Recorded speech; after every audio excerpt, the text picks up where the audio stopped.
You're watching Access Minnesota. Here's Jim Dubois.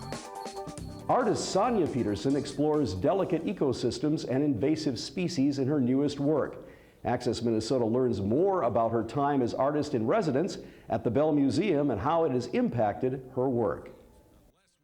Sonya Peterson is a local artist who is one of the artists in residence at the Bell Museum of Natural History on the campus of the University of Minnesota. Sonya, thanks so much for joining us on Access Minnesota. Thanks for inviting me. It's a pleasure to be here.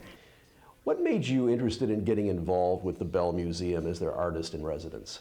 I have always been a fan of the Bell Museum. I originally came across it when I was going to movies, I think at Nicholson Hall, and kind of stumbled upon the dioramas and was just amazed by it. I'm lucky enough to work on campus, so I've visited it numerous times. And in the past, I had heard about different artists who had done a residency here, so I kind of had my eye on that, was interested in it. For an artist, is there a difference in working as an artist in residence compared with, say, exhibiting at a gallery? Well, this is my first residency, so it's a new experience. I think it's somewhat of a luxury in a sense that you get to have these interactions with staff and introduction to scientists throughout the campus, whereas in a gallery show, I found myself working alone in the studio and having a lot of conversations with myself about ideas. I think I'm about midway through this residency, so I feel like things are just kind of getting going. But I have an opportunity to actually ask questions that I've been asking myself to people who might be experts of the field and engage in conversations and interact with the museum itself and all of its exhibitions. So, can you describe your work and aesthetic? My work, it has varied materials, but I think it's always engaged with the natural world. In the past, I have concentrated on food systems, agricultural systems. I don't claim an expertise to it. I just claim the ability to imagine stories that question and hopefully draw the viewer in to go on a journey with me and delve back into science and become more informed.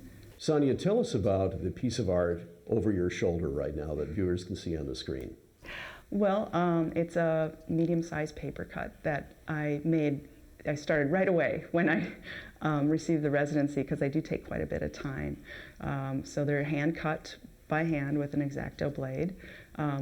The imagery in it is different invasive aquatic species of Minnesota or the Mississippi watershed. I kind of picked a few different ones and put them in this atmosphere together of this large drop of water. I was interested in how we've gotten to invasive species through possible travel of boat hulls that are then drained into water here. In this, you'll see sea lamprey, zebra mussels, roughy, a lot of different species kind of intertwined together. Some of the other works you're going to see are small sculptures which are cut on a single plane, and then within that plane I've sliced in a joint, so to say, and then put them or force them together so they become this three-dimensional landscape, oftentimes mixing the urban with the countryside. When I came to this residency, what interests me was this idea of how we are all connected as one. And I was looking back into time, even thinking of the Earth when we were one continent, Pangaea, and how it eventually split apart to these separate continents that developed their own unique flora and fauna. And within the last few hundred years, all of that's been brought together through trade and exploration. So there's this excelled time happening of which everything is being brought back together. So that's kind of what these small landscapes are referencing, and I came up with the idea of No Man as an Island, which is a wonderful poem by John Donne, as this idea of that we all affect each other, we're in this together. And also looking at a group called island conservation, which is they're doing unique work in which they're going back to these small islands and pulling out invasive species to try to get it back to its natural biodiversity before, say, things like shipwrecks happened offshore and rats came onto the island and kind of overtook the bird species. How did the Bell Museum itself inspire your work? Well, there is just physically being here and being able to visit the exhibitions every day and just being around the dioramas. I've had great conversations with some folks here. Leah Peterson's been phenomenal, and Jennifer Macon has taken me on tours in the ecology department and the Bell's collection. So all of that has had effects on trying to come up with imagery for, say, invasive aquatic species. So it's kind of an ongoing, and I'm sure there's subtleties just being here that I'm not even aware of at this point. And Sonia, what do you think is the relationship between art and science? Well, I could probably go back to my last show in which a lot of it is coming from the age of Romanticism and kind of go back in history, which I think is an interesting time when scientists, artists, and explorers were working together in that era, and they're both interested in unlocking the secrets that nature had to offer. An example might be Samuel Coleridge with Humphrey Davy, a poet and a chemist who became great friends at that time.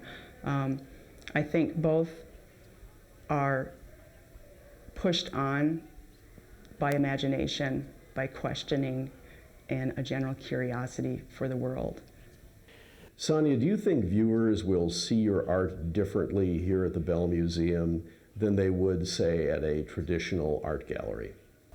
I hope so. I hope that new people might come and engage with my art that haven't before.